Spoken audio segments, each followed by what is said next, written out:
Welcome to Cosmic Channels Summer Sessions. I think we're on Summer Sessions number 7. Listen, I can't remember the date. Let's look at the date. September 19th, we're going to kick off season 9, Cosmic Channels, September 19th. So that'll be the first pod version of season 9. I think it's season 9. And we'll be rolling from then. And that'll also be the first live recording. Oh, maybe that'll be the first live recording. The 26th will be the first release. I haven't decided yet. But the 19th will be the kickoff of season 9 one way or another. Just want to give a quick shout out to everyone supporting the show. We're so close, inching close to that 3,000 view hours that we need to monetize that YouTube channel. So please, if you want to help the show for free, play it in the background. Cosmic Channels YouTube. Just pick one and let it run through the background while you're at work. Get those hours up. We're almost there. We were just breaching 2,500, and it takes about a week to update officially, but unofficially we're 2,500 or so. So only 500 more hours to go, and we got to do that within the next 2 months, which I think we'll easily do. And the only reason I say that is because Cosmic Channels actually had a little bit of a spike in views October last year. So once we start hitting October, we're fighting with losing views as well. But I think we'll smash that out based on the current timeline of things. So no worries. Thanks everyone supporting the show. Nothing like cracking a cool Dr. Pepper and listen to some spooky stories. If you've got an experience, you've seen Bigfoot, you've been out in the wilds or you've seen a ghost or have a ghost experience, please call in. I'm trying to line up a couple different people to call in for season 9. I've got a couple people who have Bigfoot experiences. I'm currently trying to line up times to record their stories, and a couple people that I know with ghost stories that I'm trying to line up. So we should have some pretty cool, fresh, interesting new calls when we kick off season 9. I'm excited about that. But lines are open 1-833-703-0424. You can check that out. But until then, listen, you nervous to call in? You shouldn't be. You're just having a conversation with me. It's super chill and easy. It's like talking to one of your friends, really. Everyone who calls in is like, oh, I had anxiety. But then I called Cosmic Channels and my anxiety was cured instantly. And they shared their story. So, that could be you. If you want to cure your anxiety, You have a story to tell. 1-833-703-0424. But listen, if you can't overcome it, you're like, no, never happening. Never calling Cosmic Channels. But I have a story I want to tell. You can always write your story to CosmicChannelsPodcast@gmail.com, and I'll read it live on air, just like Courtney from Virginia. This is Courtney's story. Hi, my name is Courtney, and I'm from Virginia. Hold on, let me put on some music. I think I got music already playing. My name is Courtney, and I'm from Virginia. So my sighting was when I was about 13 or 14, so around 8 years ago. I was at my cousin's house in Ruckersville, Virginia, and we'd always go outside and play. Wait, manhunt in the dark. I read this last week. I forgot to move it. See, classic. I'm gonna move this one too. Stories read. All right, this one. Be like Roberto, and send in your story. This is Roberto's story. Hi, my name's Roberto. I'm from North Texas. I've been listening to your podcast for a month now, and I've managed to listen to most of the podcasts available on iTunes. I just want to share my very cool encounter. I heard from one of my friends where I work back. I just wanted to share my very cool encounter I heard from one of my friends where I work back in 1992. Back in 1992, my friend Thomas was visiting his family in the city of Mexico. While being down there, him and his wife were invited to a town party in San Miguel of Tiaxpan, Mexico. Listen, I'm going to trash that. Sorry. Apologies in advance. San Miguel, Mexico. This town has a very open country on its east side. While being at the party, him and his wife were dancing when they saw everyone heading over the edge of the street. The dance area was covered by a big canopy in case of rain.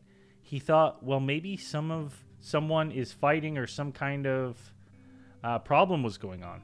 Then he realized everyone was looking towards the sky and not the ground. So he decided to head over and take a look himself. When he looked up, he saw a big cigar-shaped UFO, approximately 500 feet in the air. The UFO was lit up with a lot of lights on all sides of the craft. The front 75% of the lights were a white dim color, and the end 25% were red.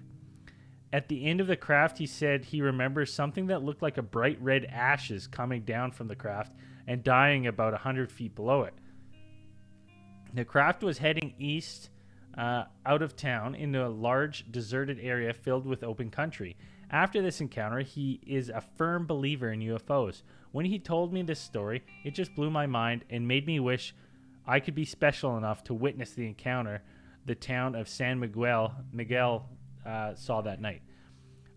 That's an interesting one. I feel like I just read a story last week or the week before, or maybe someone called in, and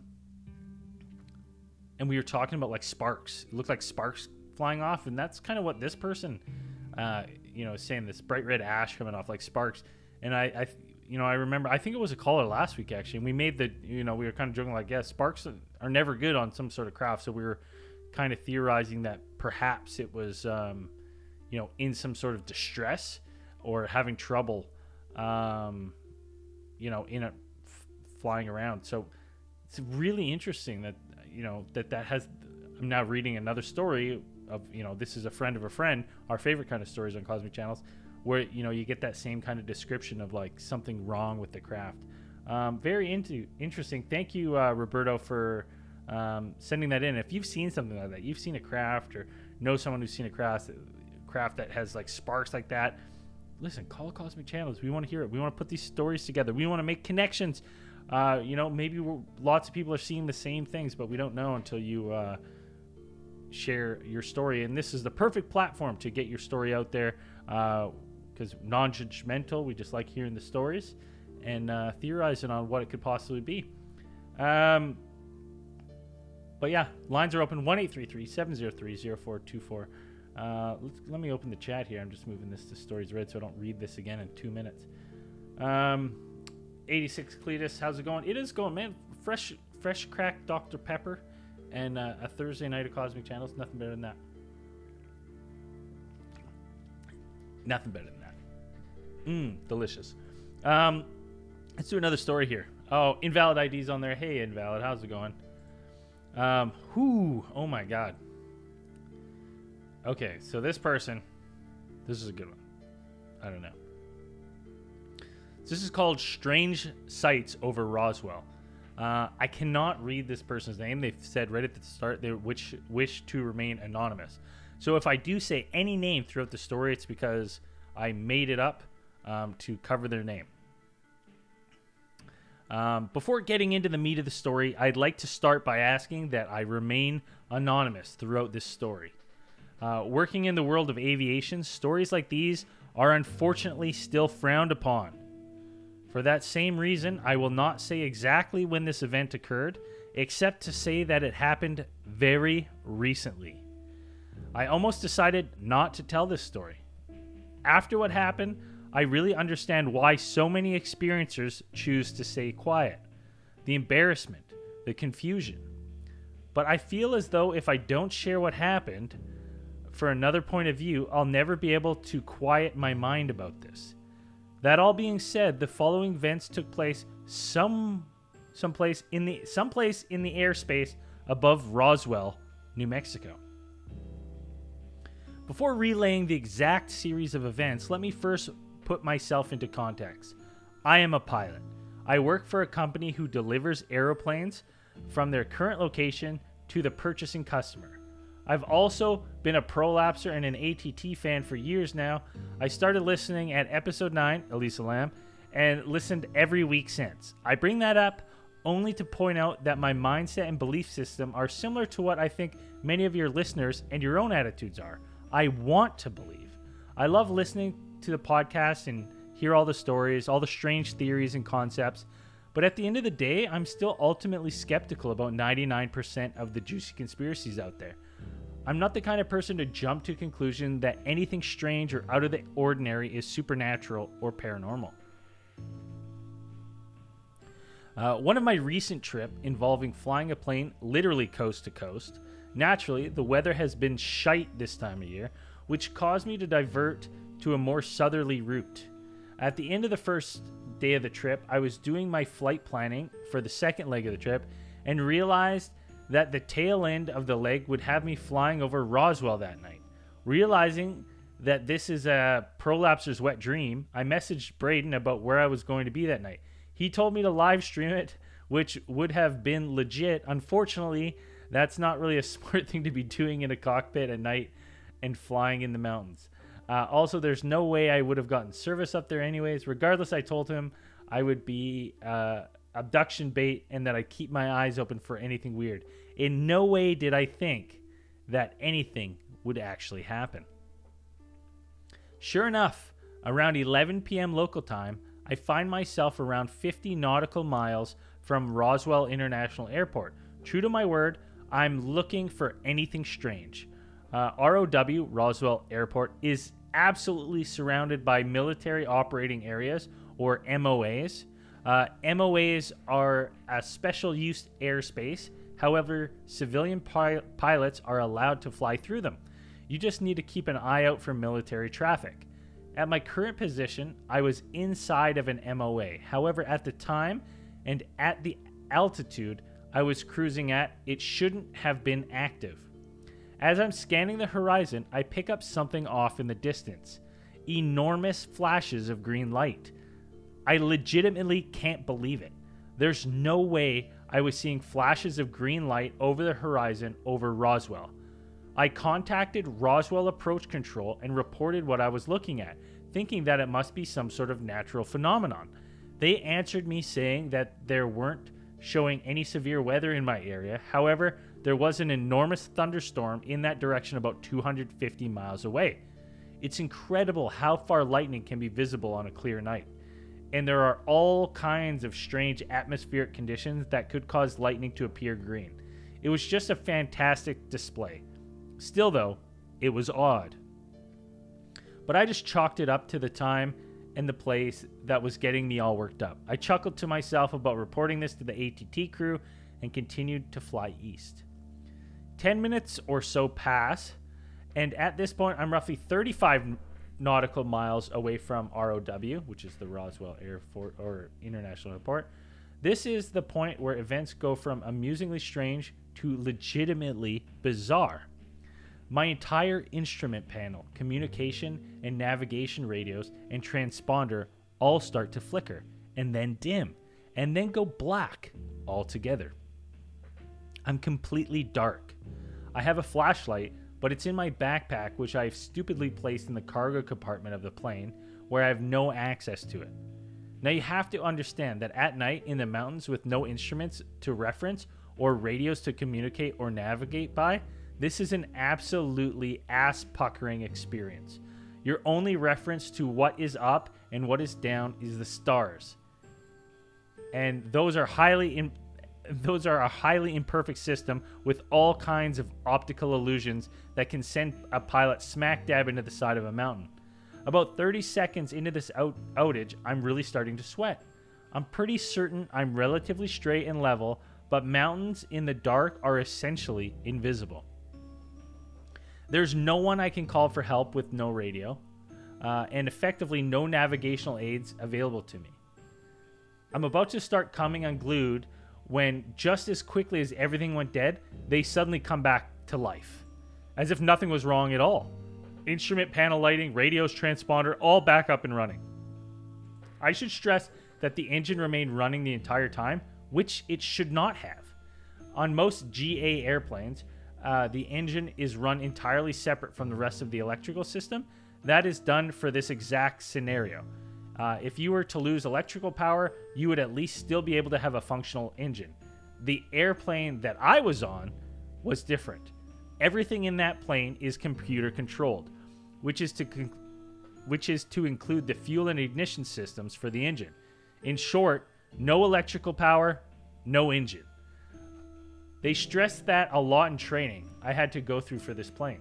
So if I was experiencing trouble with all those electrical components, in theory, I should have also experienced engine failure, or at least engine roughness or loss of power. I did not. Which means that each of those... Oh, what happened there? Just closed it.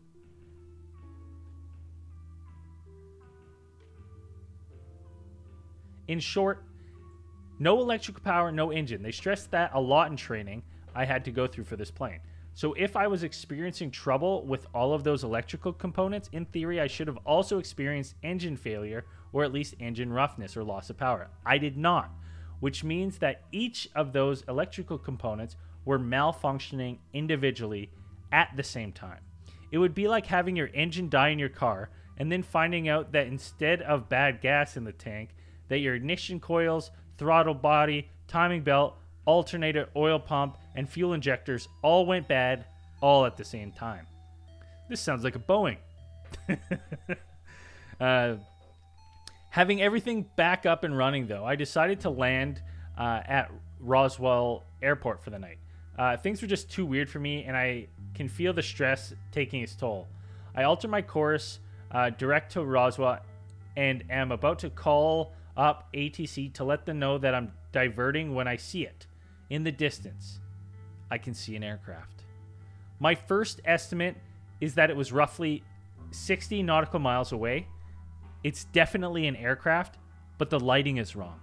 Airplanes have a red light on the left wing time, a green light on the right wing tip, a rotating beacon on the tail, and white lights on the backside of each wing tip and tail. Every airplane is lighted exactly that way so that pilots can tell which direction another plane is traveling. This aircraft had two blue lights where I would assume that its wing tips would be, two green lights closer towards where the center of the craft was, and a single amber light on top, completely non-standard. This led me to my first reaction, which that it must not be an aircraft. Sometimes at night, lights on the ground off in the distance can look similar to an aircraft.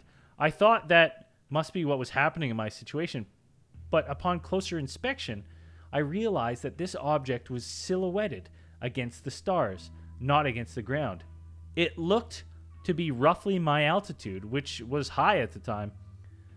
My confirmation came when I realized that this object was moving. When I first noticed this craft, it was about an inch wide.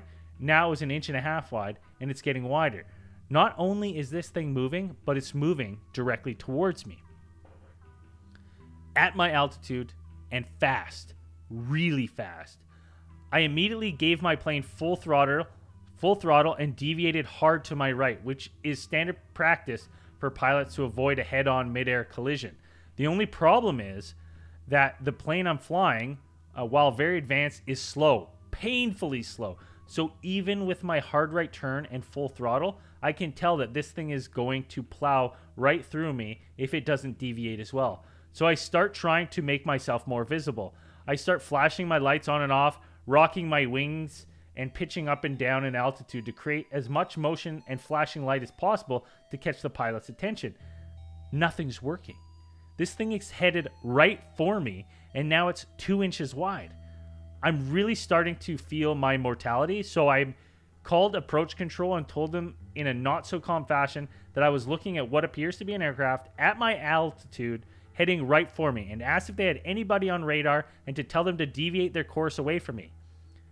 Approach control responded by telling me that it didn't have any aircraft on radar between me and Roswell or anywhere within 100 nautical miles of my position. I'm speechless. This thing is not only lit up like no other aircraft I've ever seen, but it's not showing up on ATC radar. I'm about to make the only decision I can think to do and try to dive below this thing, which is a horrible idea in mountainous terrain, but it's better than smacking headlong into this aircraft. When all of a sudden, it changes course. Almost instantaneously, it shifts from a head-on path with myself to a northerly track. It's at this time that I really can get a feel for how fast this thing is moving. After changing course, this craft was entirely out of sight, over the horizon within 45 seconds. I'm physically sweating at this point. I request my destination change with the ATC and make my approach and landing into a deserted ROW, which is the Roswell International Airport. After shutting down and securing my plane, I sat on the ramp with abandoned airliners and just tried to gather my thoughts and to try to make some kind of sense of what I just experienced. I caught a late night Uber to what must have been the itchiest Motel 6 in existence, complete with plastic alien statues out front and not entirely human front desk staff. And I laid on the top sheet for the next 4 hours with my thoughts until morning. I'm not saying what I saw was extraterrestrial. After all, I was inside of a military operating area near a top secret Air Force base, home to Skunk Works and known for experimental aircraft design and testing. The green lighting was weird, but maybe there's a natural weather explanation. The system malfunctions I experienced were extremely odd and should have resulted in an engine failure. But I didn't build the plane, and their problem, some uber rare bug that can occur that would result in the problems I experienced? Maybe. The strange, oddly lit, invisible to radar, frequently maneuverable, and unbelievably fast aircraft I encountered could have been piloted by people, and probably was. But all of those things together in one night within 30 minutes was just a cocktail of bizarre events too strange for me to ignore. What I'm saying is that weird shit happens above Roswell. The stories, they might sound insane, and some of the explanation for the stories are insane, but just because these strange events might not be aliens doesn't mean that there isn't something happening. What I saw was real, and at the present moment, I don't have a solid explanation for them. I have theories, but nothing concrete. I hope I never experience anything like this again, but if I do, ATT and Cosmic Channels will be the first to know. Again, please keep my identity anonymous and refer to me only as your pilot alien correspondent. Keeping my eyes on the skies. Woo! Woo! Thank you, our pilot alien correspondent. That was a phenomenal story. Thank you so much for sending that in. Terrifying. It's so funny, the amount of people who I've talked to, who I've heard that so many times. people being like, oh, I wish I had experience. I was a person I always wish I had experience. And then they have an experience and they're like, I never want to have another experience. I'm good. Like, that's it for me. I'm tapping out on that weirdness. That is terrifying. Like, it was giving me shivers down my back. Like, you have someone, who's pretty logical, quite skeptical, and they just have all this, like you said, a cocktail of bizarre in a span of 30 minutes that he can't explain. And it's obviously shook him to his core. And over Roswell, in my head, like right away, I kind of think like, oh man, maybe some sort of, some sort of military craft. But I'm like, are they testing shit on civilian flights? I guess because maybe he had no passengers. It's like, if they're testing stuff on American public, like on other pilots, like he would have been a good target maybe, because there's no collateral damage really other than him if something were to go awry with whatever they were testing or trying to see. Really weird though. I mean, would that be like crazy to think that they would test stuff on pilots like that, right? I don't know. Seems weird though. Like, it's, like he says, stuff we don't know, and I don't know. This is a wild story. Thank you so much for sending that in. Really appreciate that. That was great. Welcome, Bandito, Pyrodor. Yodo, everyone. You only die once, so you got to call into Cosmic Channels and share your story, because once you're dead, that's it. There's no more calling in. That was a really cool story, Storm. I agree. Phenomenal. One of the best written stories I've been sent. I was reading it. I had skimmed it earlier, and I was like, "Ooh, this is gonna be good." And I was like enthralled when I was reading it. Yeah, Invalid. I agree too. Like, I think they would test on the pilots too, especially when they're like, "Oh, we have someone coming into MOA airspace, lone pilot, flying this kind of craft. Perfect test, right?" Like, I mean, listen, it sounds dark and terrible, but it's like, if they're testing something and something happens, plane crash, crazy, right? Plane crashes happen, and they run their tests. I mean, listen, CIA was testing on the American people. Well, there is true. I should have ghost line. I should set up a ghost line for the other side. But it's a good point, Bandito. Is it? Exactly, Invalid. They were testing, they were Operation Seafoam or Sea Spray, where they're like, aha, we'll just put this bacteria in everyone, and they killed people with through UTI, the most insane UTI track infections that are linked back to this CIA experiment, where they're just dozen times, flying planes over Canada to see the best way to disperse chemicals, airborne chemicals. They tested that over like Winnipeg and various, Canadian cities. And our government was like, have at her, have fun, best of luck to you. It's weird. That was a phenomenal story though. Man, I really like that story. I'm going to star that one.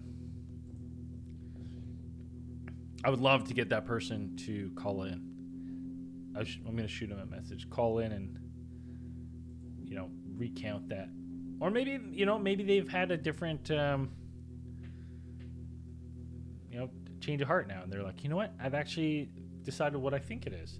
Because, listen, I'm not a pilot. I don't know. I go up there and I'm gripping and ripping the seat. I'm like, I don't know what's happening. So it'd be nice. Maybe he's seen stuff and has a conclusion now. Maybe not. Lines are open, 1-833-703-0424.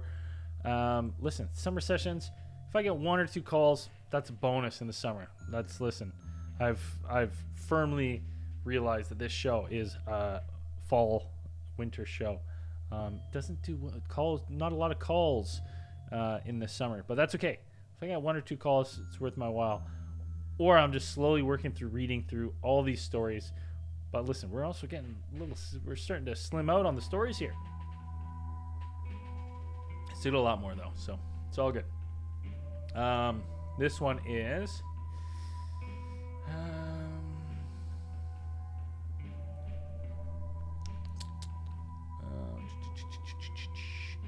okay. There we go. I think it's I think I can say this person's name. So again, lines are open 1-833-703-0424. Yeah, Bandito, it is almost spooky season. I cannot wait. We're gonna be riding high mid-September into spooky season. With Cosmic Channels. It's gonna be awesome. I can't wait. This one, it says, yeah, okay, I can. My name is Elizabeth, and I live in Southern Maryland. I have been catching up on your podcast every day at work, and I love it. Y'all are opening my mind to so many cool things. I have a couple stories that I'd like to share with y'all. I'd love to share on the podcast and shoot the shit and see what you think about my stories. My first story is about my first and only experience with a Ouija board. When I was about 11 years old, a friend of my sister...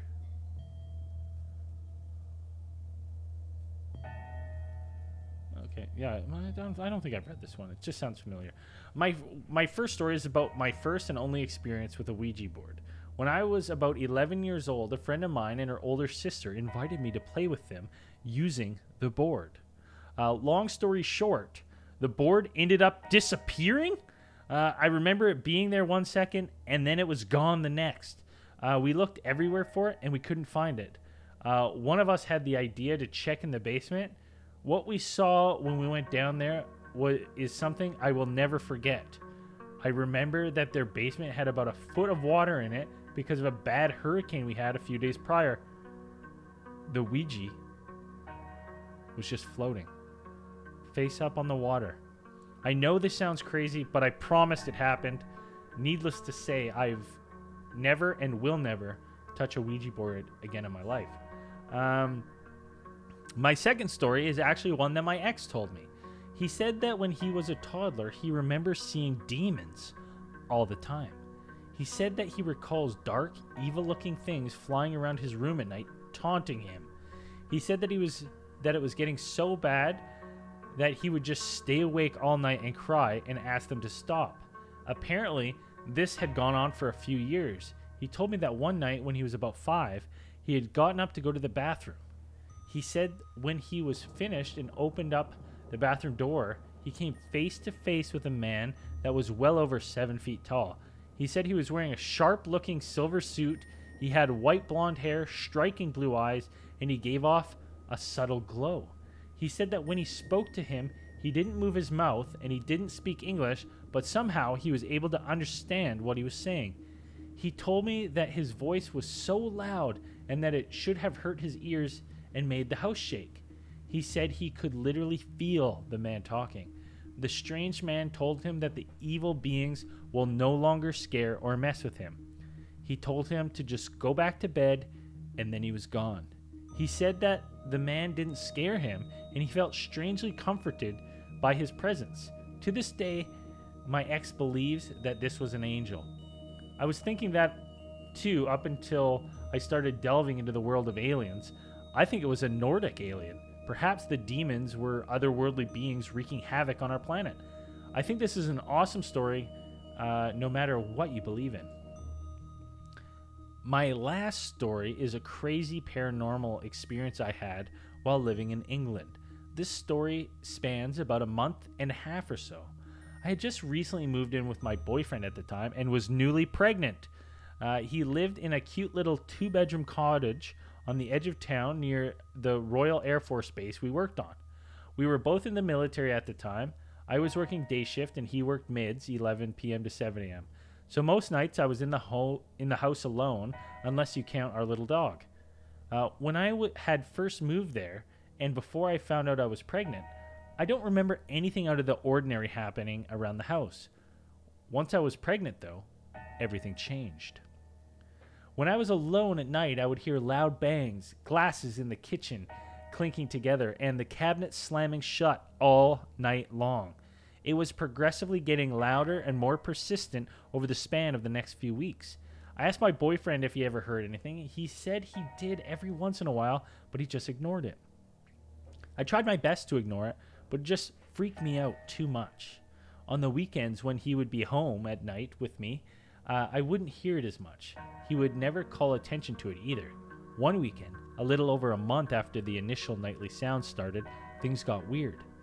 I remember we were sitting in bed and watching a movie at around 10 p.m. I started hearing the sounds in the kitchen.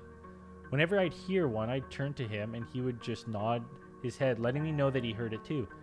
He just whispered for me not to focus on it, and I tried to focus on the movie. The sounds continued throughout the whole movie and went on into the next movie we watched. I started to feel very uneasy about 30 or 40 minutes into our second movie. I just kept getting cold chills and feeling like something was watching me in the dark room. All of a sudden, from my left, right by where my nightstand was, I heard the tiniest little giggle. I remember feeling like I was going to puke just from hearing that eerie sound. My boyfriend went completely stiff and reached for my hand when we heard it. It sounded like a little girl, but just felt off. I turned my head towards where I heard it from, but I was just looking into the dark corner beside my bed. I didn't see any movement or shadows. The only thing that caught my eyes was the flash of lights from an emergency vehicle coming through the crack of the curtain. We had the sound turned up on the TV so loud to drown out the kitchen sounds that we didn't hear the emergency vehicles pull up to our neighbor's house. We saw them bring someone out on a stretcher. A few days later, we saw our neighbor and asked her if everything was okay. It turns out her husband had a heart attack, and that was why he was brought to the hospital. I don't think what was going on in our house and what happened to our neighbor is anyone connected, but it's just such a strange coincidence that whatever giggled made us look outside the window and see the flashing lights. The noises in the night continued after that weekend, but were never as consistent as that specific month. I hope you all find these interesting. I love sharing my crazy, weird experiences with people. I have plenty more paranormal stories to share. Keep up the good work, boys. Thank you, guys. I will always be keeping my eyes on the skies. Your Southern Maryland, not so expert paranormal expert. Listen, I love the quick hit couple stories. Like, hey, check this out. That's awesome. I mean, the Nordic alien ones, it's weird. I mean, 5-year-olds, though, you have such vivid imagination. It's so tough. Lines are open. 1-833-703-0424. I think I saw someone saying they wanted to call. Who said that? Hello, Drew. I had a weird theory about sleep. Want to hear? Yeah, let's go. Bandito, you can call in. Be the first caller. Let's hear your sleep theory. We can get into it. Is it like the tribe that believes this is us, the dream world, and when they sleep, they go to the awake world? I've never even heard that. So when you sleep, this is us. Believes this us, the dream world, and when they sleep, they go to the awake world. Interesting. Cosmic Channels, what's your name? Where are you calling from? Hey, it's Bandito. What's going on, Bandito? How's it going? Good. So, I heard a weird theory about sleep, and I wanted to get your opinion on it, because it kind of goes into the Matrix-ish as well.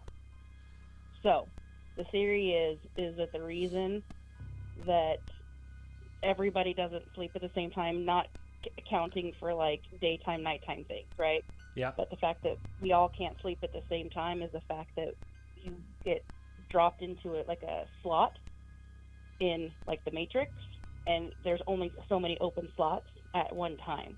So that's why, like, you can be, like, physically tired but just can't go to sleep because there's not an open slot. Or if you were asleep and you wake up in the middle of the night and then can't go back to sleep, it's because your slot was just taken by somebody else. Ooh, weird. It's weird to think. Kind of explains sometimes when you get up in the middle of the night and you're like, I'm awake, and then you're like, fuck, I can't fall asleep at all now.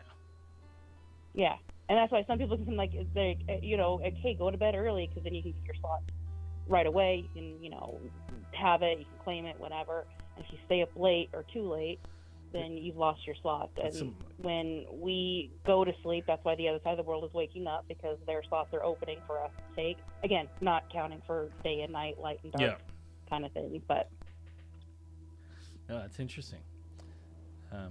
It's like super sci. It kind of reminds me of it gives me, like, I don't know why, but that movie, what the hell is it called? Bruce Willis is in it. Surrogates. It gives me like Surrogates vibe for some reason, but like I don't know why. Like sci-fi, like futuristic world. It's weird.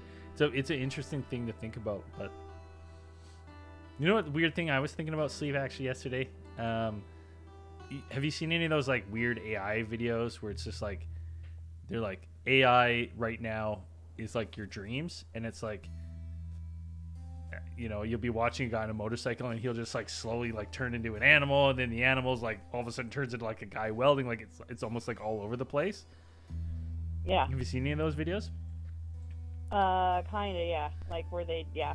Right, and it's like, you know, it does kind of feel like dreamy. Like, you know, when you watch these things, it has that like dream feel of like nothing really makes sense or how it's supposed to be. It makes sense just enough to where you're not weirded out, but it's still not and then 100% there. I was kind of thinking yesterday, I was like in my head, I was like, man, maybe that's what your dreams are just. It's like your AI processing, like however our brains work and process the day and everything. And it's just that it's like our AI, you know, our base level perception AI just triggering off in your brain there throughout the night while you're asleep. And I was just thinking about that all the time. I've been like, man, well, we're in a simulation. Let's be real here. That's what's going on here. None of this is real. We're all just ones and zeros in some supercomputer somewhere. It's probably true, but it's also just really strange when it comes to like to dreams and how people. So then that kind of guess goes. Let's say the whole dream matrix thing. People who can lucid dream, then that how does that explain? You know what I mean? Like if you go into a sleep spot and you know that's you going into the matrix to like whatever. If you're lucid dreaming, then you realize that you're on the other side. You do have Neo-like. You do have Neo-like powers. But are you waking up, or are you going back to your? Because Invalid was saying, you know, is this the theory about the tribe who thinks this is the dream world that we're in now, and we actually go to sleep? That's when you go to the real one, and we don't really know what the real one is. So when you're lucid dreaming, are you in that quote unquote real world then? And when you say that, oh no, I'm just dreaming, and you wake yourself up, you're actually knocked back into the fake. Yeah, is it, you know, sometimes I've been like, is sleep a thing because whatever supercomputer we're on can't run us all at the same time? Right, it's just like SimCity. You have to power it down every once in a while. Yeah, it's weird to think about that kind of stuff, and in that context of we're in some sort of simulation. Freaks me out. Thinking about it, I'm like, oh. Well, then you start to see weird coincidences, and you're like, oh, that's so weird. None of it, just you think about it that way, you're like, fine, nothing is real, nothing makes sense, nothing matters, so why do I have to go to work and pay my bills? Exactly, it's Man, bullshit. Why do I have to go to work and pay my bills? That's usually where everything comes down to for me, is why do I have to go to work and pay my bills? It's bullshit. I'm just writing no recourse on everything from now on. It's all fake. It's all fake. It's all made up money. None of it's real. Except for really expensive cheese. I mean, that's real. No, it's man, it's so strange to think though about, like, have you ever had a lucid dream? Last night I kind of did, or not last night, actually this afternoon. I came home from work and I took a little like hour power nap before I had to go back to work. And in my dream, like I could see what was happening, and I'm like, but no, this is a dream, so this can't be real because this person can't be here. Like, I haven't seen this person in like 10 years. Why would this person be here now? Like, it was that kind of thing where I couldn't control it, but I realized that the person I was dreaming about, supposedly, couldn't physically be where I was and what I was doing. Kind of like a lucid dream. I've had one. It was wild experience, because I, in the dream, fully came to the realization that, like, oh, I'm dreaming. I'm asleep. And I was riding a skateboard, and then I was just like, my skateboard can fly, and it was flying, and it was unreal. And I was just flying on this flying skateboard, and I was like, I was in full control, and then I was like, this is what, and I was getting excited, and I think the excitement woke me up, and I was like, no, go back. But, I love having the flying dreams, like, or the ones like I can like jump really far, like I can jump off of my roof and like jump 5 roofs over type of thing, and I'm just kind of like super low gravity kind of thing where you're just like, yeah, those are my favorite dreams. Duchess And then I of wake up Doobie disappointed says that I can't fly. she's like constantly waiting for the apocalypse so no more bills and job. Yeah. Just the only job's surviving. I like it. There we go. It's coming. One day. Yeah. Oh, it does feel like, what's that, isn't what's that apocalypse clock? It's like, oh, the doomsday? The countdown clock or is it the whatever. doomsday? The doomsday clock? Yeah. Isn't it always like, where is it? What's it? It is still 90 seconds to midnight. Yeah. So. We're getting closer and closer. Yeah. Has that thing ever been further away though? Has there ever been a time in history where they're like, listen, everyone, don't worry, it's 3 p.m. Like, we're good. You got lost. We're not even close to midnight. Right? It's 9 a.m. I mean, I think that didn't they start it though? Like, I don't know the exact history, but didn't they start it around the time of like the Cold War? I don't know. Where like everybody was like scared of nukes and stuff. So I would say probably pre-Cold War. If we had it, it would have been that. 1963, 12 minutes to midnight.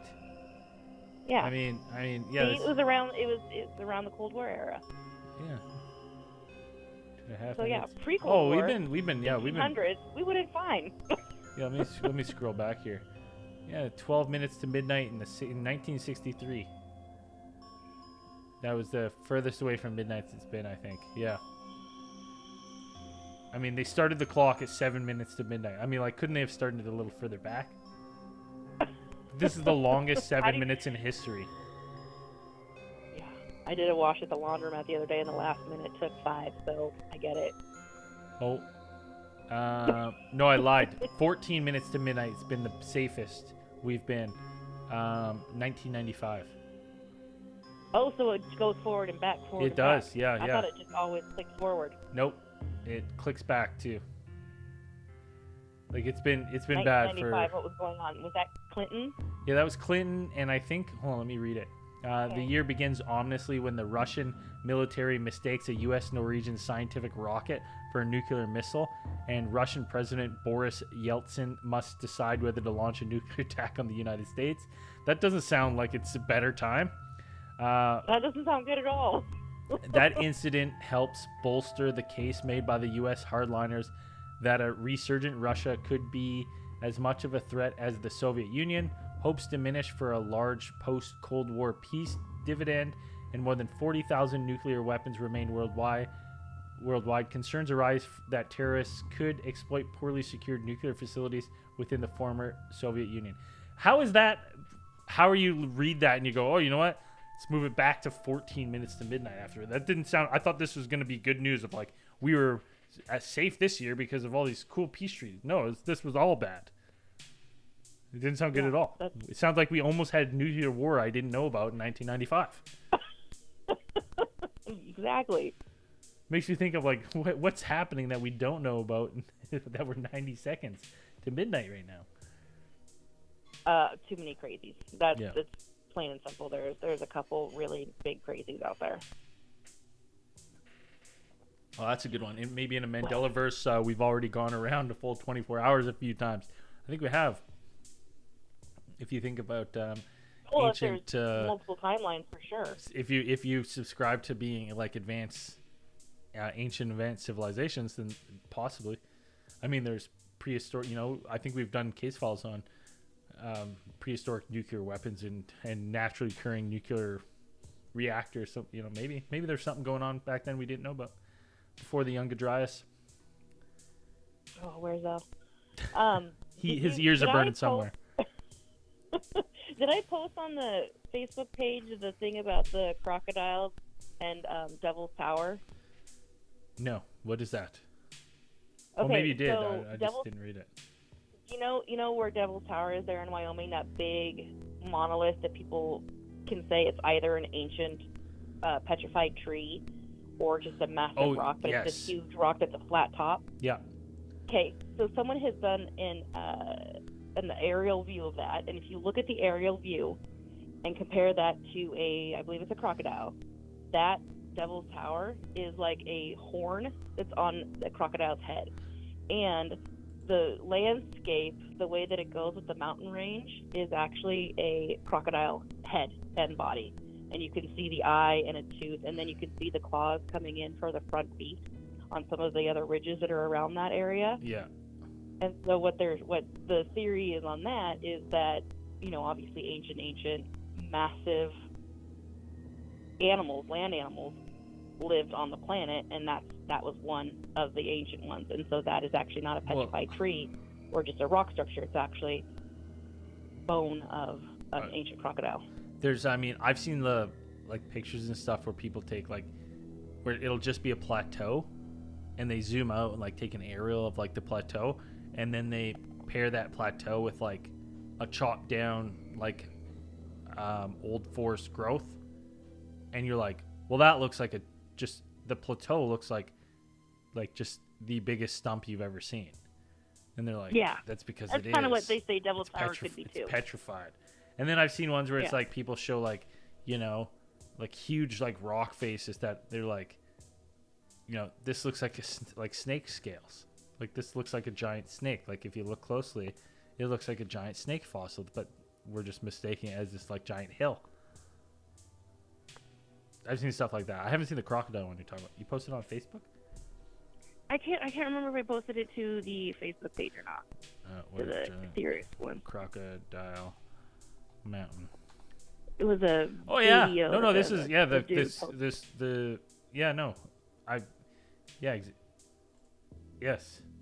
I know exactly what you're talking about now. I've seen this picture where people are like, strange rock formation or prehistoric alligator. And it's and it looks like you're like, well, that looks like. It took me a second to see it, but then once I saw it, I'm like, oh. The thing is, though, it is. Yeah, it's one of the, you squint your eyes, it's like you see the sailboat, you see the alligator. We are living in a fractal universe too, so it's these patterns do replicate other places. So it's that's. Yeah, there's only so many choices in design. Yeah, and it's but you look at that and you're like, the thing is, when you see something like this on the side of the hill, and you're like, yeah, the way it's all going, it looks perfectly like the scales of a alligator. The thing I lean to is it's not like you see that, you're like, we see that everywhere. You know what I mean? Or they're like, here's another one, here's another one, here's another one. Where it's so it's oh yeah, this is a natural occurring thing that, it can be replicated all over the place. I've never seen it line up like this. Right? Where you're like, oh, this looks like scales. That's what it looks like. And who knows how large these things were, right? Truly, if we had more, what is it, nitrogen or oxygen? What makes them get bigger? I can't remember if it's the more oxygen content or the right. We had more of, and that's why we had super fauna and stuff back in the day. And these huge land, dinosaurs walking around. Do we just kind of maybe it's one of those things where we just we see the stuff and we're like, we can't even fathom something being that big on the planet, so we're just overlooking it, right? Maybe. Right. It's terrifying to think about, though. Yeah, I don't know. It's strange when it comes to those rock formations, because I used to live in Sedona, and they have rock formations down there. You can Google it, Snoopy Rock. There's the Indian Head Rock. There's all of these different things that are supposedly naturally occurring, and there is no record specifically of anybody carving them, and they're massive, so it's not like somebody could easily carve them without being seen. And it's okay, if we don't live in a simulation, how did Mother Nature create a rock that looks like Snoopy and Lucy? You know what I mean? How did Mother Nature create a rock that looks like an Indian head? Yeah. Or, just, I guess you could say a face, but it's an Indian head because it's got a feather headdress type of thing. You know what I mean? That's simulation. That's in the Matrix. That's a AI program that someone put together. Oh, that'd be funny. Let's put a little dog on this rock. Yeah. I don't know. No, I'm looking at the Devil's Tower. Yeah, And people are like, that's the that's one in Wyoming. yeah. They're like, that's an ancient tree. And that's another, yeah. I mean, that's a very valid theory that it's an ancient tree, and if the flora and the fauna were huge, that could totally make sense. Like maybe because like you think There's about a like, way of testing it though, right? well, you know, Should there be? well, I mean maybe, but like who knows? Like if it's, you know, it's covered in sediment over years, and then I don't know. It when you look at it, you're like, that's. I mean, if someone were to tell me they're like, that was a tree, I would be like, oh yeah, okay. Like if that was just the thing they said, because it looks like it. It looks like just the biggest stump you've ever seen in your life. Yeah. So, interesting. Anyways, thank you so much for calling in, being the first caller. You've been the first caller probably more than anyone. You know that? Yeah. Well, it's because nobody else wants to call, and then if you maybe just spur them on. I know this. And I'm not nervous anymore. Hey, yeah, I got over it. So everybody out there, you get over it. If you just keep calling, it's called immersion therapy. Yeah. And you just do it.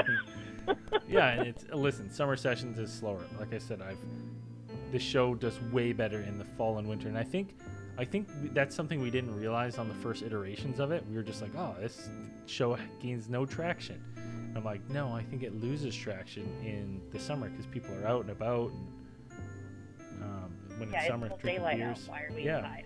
So it's as soon as it starts getting a little darker, people are like, you know what I want to do?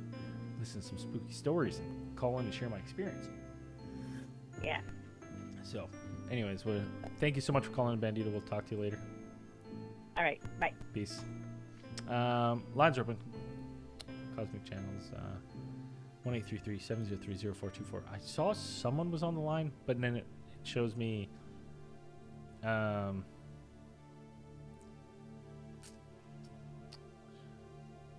Yeah, the reason I do 6, because 6, it's 9 p.m. Eastern. So normally I'm like, catch the East Coasters first, and then later on the show, the West Coasters are like, oh yeah, Cosmic Channels. That's why I kind of do it that way. Moose Mechanics, oh my God, I finally caught a live Cosmic Channels first time, and I've been following since Case File 30. Well, how about you call in? Why don't you make it a whole bunch of firsts tonight, Moose Mechanic. Moose's Mechanics, get your story in. Like this person. Maybe this is you. I don't know. Cosmic Channels, what's your name? Where are you calling from? Hey, Tyler from Indiana. Hey, Tyler, what's going on tonight?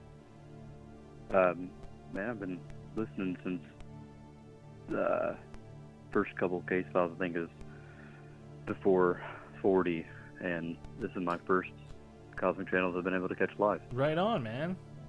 Thank you so much for calling. What do you got for us tonight? What's the rule tonight?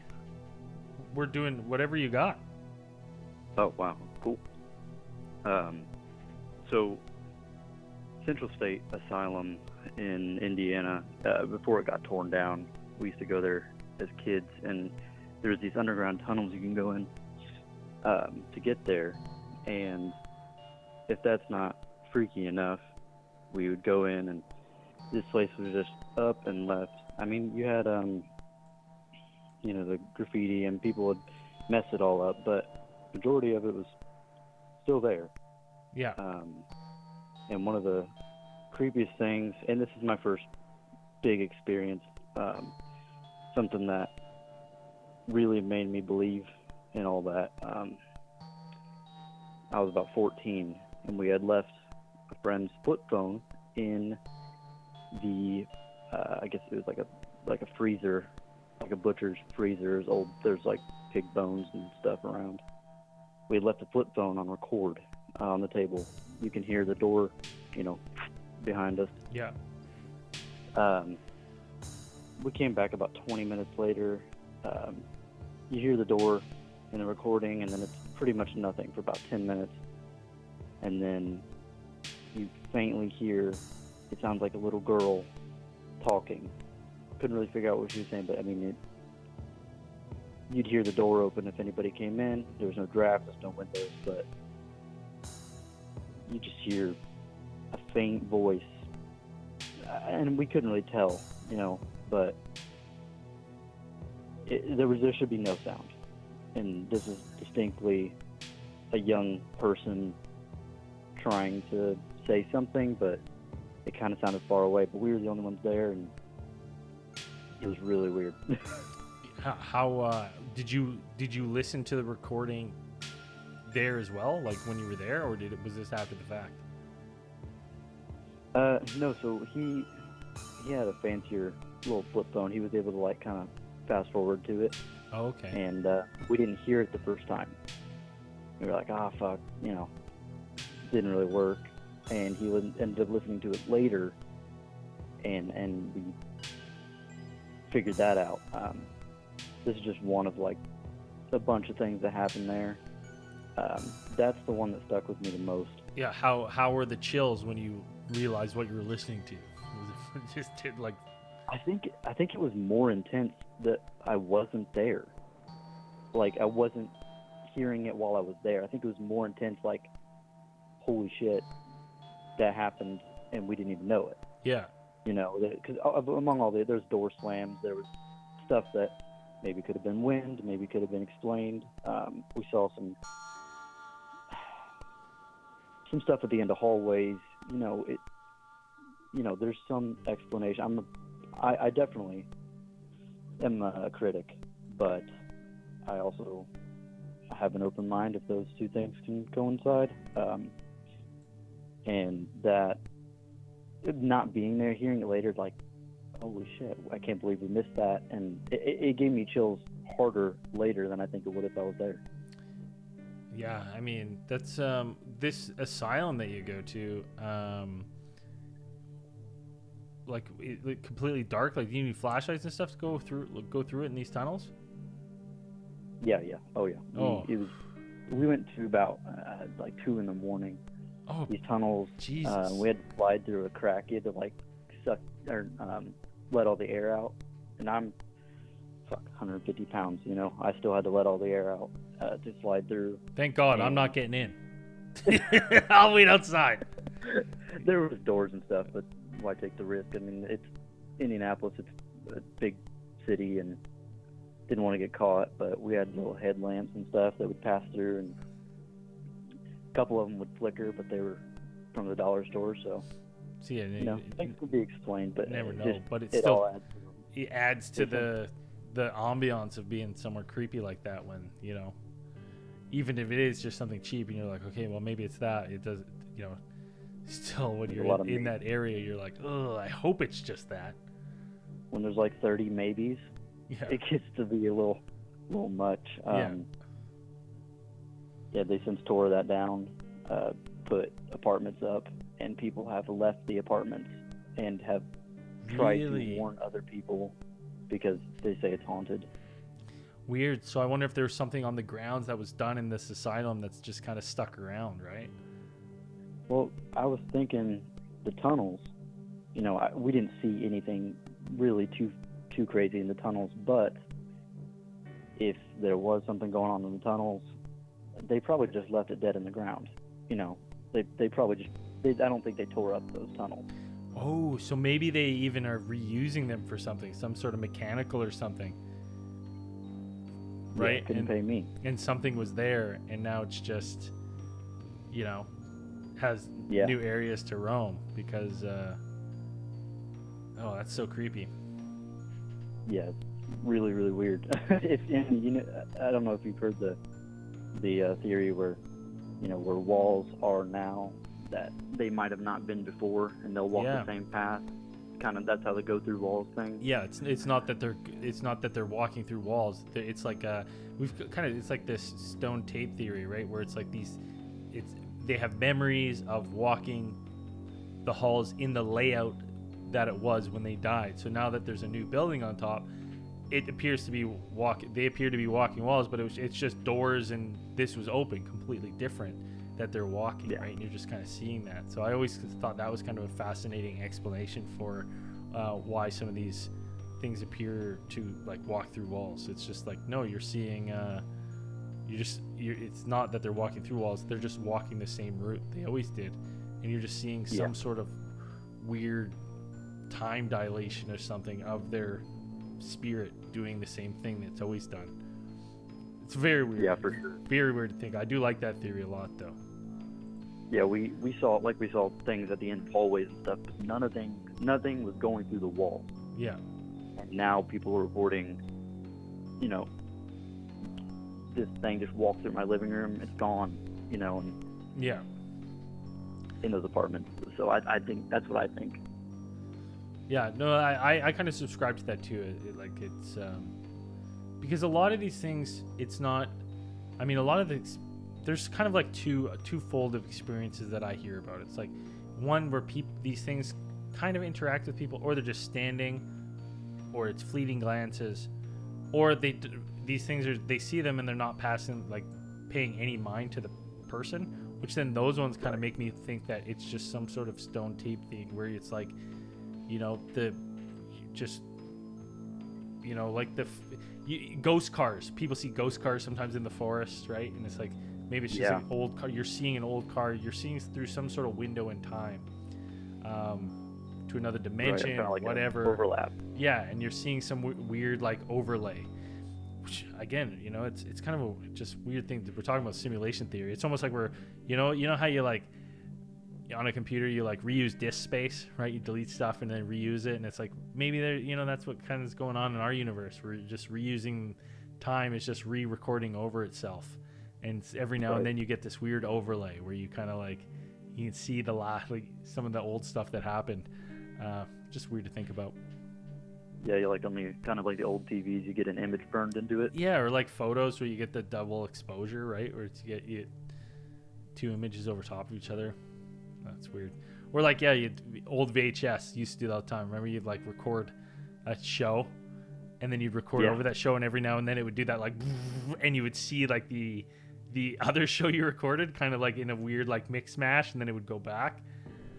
Yeah. Right. Like maybe something like that. It's just interesting stuff to just think about and go crazy on.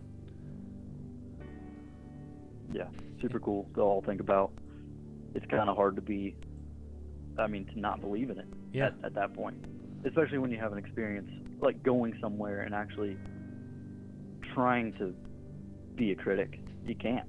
Yeah, well, like the story I read earlier tonight, it's like, you can chalk up one or two things, but when like a plethora of things happen and they're all explained, you just you start to run out of reasoning where you're just like, okay, I'm starting to not even sure how to explain what's happening here. And that's kind of when you're like, oh, now I'm spooked out. I'm freaked out. I'm out of here. Yeah, for sure. Hey, man, thank you so much for calling in, first time calling and sharing that account. I love people who are brave enough to go into these dark and scary places and have experiences. So thank you so much for calling. Hopefully we get more people inspired by your call. Yeah, now that I've got 2 kids now, I wouldn't do it now. But yeah, I hear nothing to lose. I'm all for it. Yeah. All right, man. Take care of yourself. Yep. Thanks. You too. Bye. Oh, nice first-time caller. Yeah, it's listen. It's all fun and games when you're in your 20s or you're young, in teenage years, and you're brave. Like, listen, I can't be murdered by ghosts anymore. I got bills to pay. Lines are open 1-833-703. I've seen a couple people. I get a little notification when there's other calls on the line, and then it goes away. So I just never know if it goes away because they leave the call or if it just goes to hold. But lines are open now, 1-833-703-0424. I saw a couple people in the chat being like, oh, I've tried to call, it's busy. Well, it wasn't busy for the first 40 minutes, so what are you doing? We should do an episode on Persinger and the Earth Renaissance with the stone tape theory. Episode on Persinger and the Earth resonance. It's like resonant frequency. I'll have to look up all those words. I don't understand them, but I'll copy paste them, look them up. Because I like all that stuff. It's super super interesting. I'll give a couple more minutes. I got my 2 calls. Read my 3 stories. I'm happy. That makes me happy with summer sessions. Just get a couple calls. Yeah, the Hellfire Club episode was fun. I enjoyed it, Xavier. It's we had fun doing it. It's interesting. I really love the fact that if you do a deep dive on that and go listen to other shows and read up on it a little bit, you realize that like that club is like notoriously bad stuff happened in the Hellfire Club, but the origins was just like a bunch of dudes that wanted to have beers together and talk shit about the church, and then it just like telephoned into like legit orgies and murder. It just wild stuff. It's so funny that it just kind of shows that a little bit of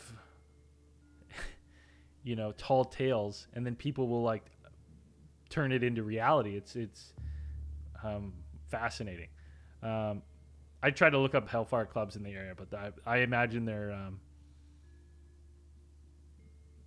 I imagine they don't really broadcast online. Like, hey, here's the local Hellfire chapter. Sign up online, and not for the orgies, just for the good food. That's all I'm interested in. If you haven't listened, if you're listening to Cosmic Channels, you don't know what that's about. Alien theorists theorizing. Check out Hellfire Club. I think it's 240, 230. I never listen. If you listen to that show, I'm bad with. I'm not the numbers guy. Okay, just type in Hellfire Club, you'll find it. That's gonna be it for this week of Cosmic Channels. Thank you all for supporting the show. Listen, next week, September 5th, we're 2 weeks away from. Yeah, Hell's Fire, not Hell's Angels. We're 2 weeks away from kicking off season 9. We're officially in September, so we're going to be ramping up. September 19th, I'll probably do an extra long recording to kick it off. We'll have some fun. I'm going to try to hopefully have a couple pre-recorded interviews to play that we can line up. So should be fun. I'm excited. I hope you all stick around, and I'm going to start running ads to the Gear Up so everyone knows the podcast's back up, starting September 19th or 26th. I haven't decided when the podcast version is going to come up. Anyways, peace out, everyone. Thank you all so much for the support. Oh, I got to still make a new QR code or something so people can donate to the cause. We're almost, we're at 188. We're at 728. Duchess of Doobies. Absolutely legendary supporter of Cosmic Channels. Thank you so much. Oh, and go and get stickers. I forgot at the intro of the show. Click the link wherever you're watching this. There should be a nice little link for you to copy paste. Silver Lotus has done some amazing stickers for Cosmic Channels. Go check them out. They look awesome. You will not be disappointed. I'm telling you, they're phenomenal. Amazing stuff. You can get the ones. My favorite. There's ones with like foily stars. Like think about like old school Pokemon like foilies, holographics. There's a Cosmic Channels one with like foily stars in the background. Whew. Unreal. Can we get a donation receipt? I mean, listen, I'll sign whatever you want. You want one? I can try to make it. I'll try to make it happen. I don't know. Does it affect my taxes? I don't know. I'll have to look into that, but I'm sure I probably can. I don't think it's a non-profit. I don't know if that works. Is it charity? I don't know. Is it any donation? I don't know. I can look into it if that's a legit request. We can find out that. Well, we can figure that out. Anyways, if you want to continue the conversation, head to Discord. If you want on Discord, patreon.com/alientheoristpodcast. Couple bucks gets you this show early, gets you ATT, gets you confidentials, gets you tons of other stuff, and gets you access to the Discord server. Peace out, everyone. Have a good night. See you next week.